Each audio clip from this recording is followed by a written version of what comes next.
Good morning, Lucy. It's Monday. Let's talk philosophy. On the forums, I asked a question in nerd criteria: Free will or determinism?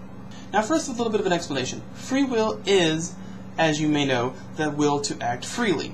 That is, that every single decision that you make is based on your will. It is what you want to do, that nothing determined it but your own decision. In other words, when given an option, you make the conscious decision to act on what you believe is the best possible course of action for that given occurrence.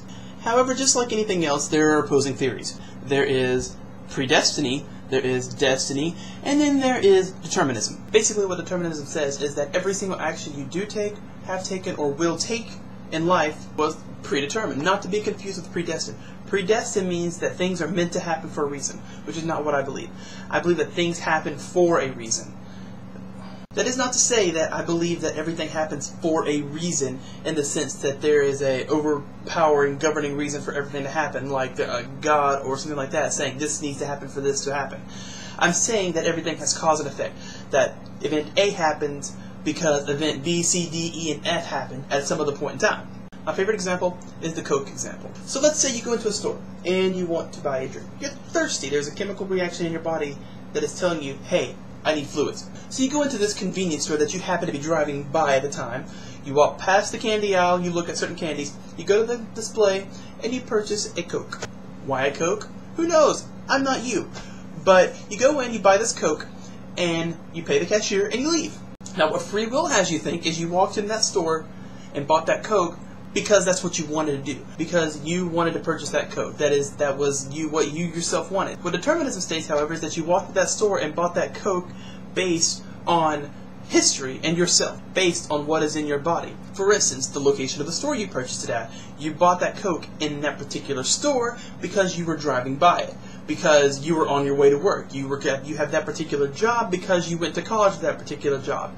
You went to college to get that particular job because when you were 13, you saw an episode of ER and you thought, holy crap, I have to be a doctor. So you went to college to be a doctor, and now you're going to work, and that convenience store is on your way to your work. There are many deciding factors that cause you to stop at that gas station. That was not your free will. You happened to be thirsty at the moment you were driving by that gas station on the way to work, which was caused by multiple decisions. Prior events in your life, influences and such, plus, again, your internal workings, the things that make you you inside your brain, caused you to be driving by that store at that particular moment. You purchase that Coke based on your own taste. This has to do with both outside influence and inside influence.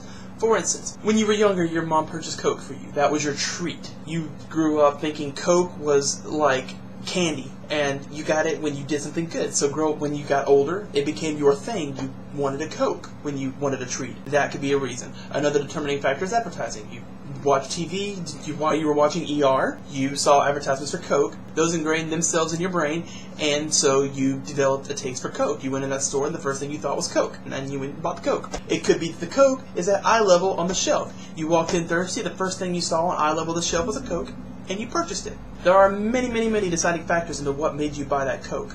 It wasn't a choice per se. There were reasons. There was cause and effect. And that's how life works. That is the basis behind determinism. Now what all this means is that if you were given the correct amount of information, if you were given every single piece of information all the way back to the beginning of time itself, you would be able to determine mathematically that you were going to purchase that Coke at that exact moment in time.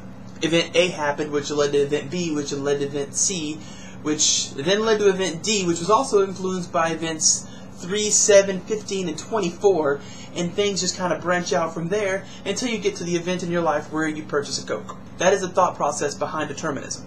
The catch with by being able to calculate future events like that, not that we can right now, because that would require an unbelievable amount of information. So let's say we do calculate the events that happen. Let's say somebody does go in, take some information, type in the computer, do this, this, and this, and then they know that at 9:46 p.m. on August 17, 2013, you walked into that store and bought a Coke. Just by knowing that information, they have changed the outcome of that event. It may happen exactly like that, but everything about that event is altered because you know the outcome of that event. Now apparently I am not good enough at vlogging to fit an entire philosophical debate in 5 minutes, so unfortunately I'm going to have to cut this short. If you want to hear more, just ask in the comments. Lucy, I'll see you Wednesday.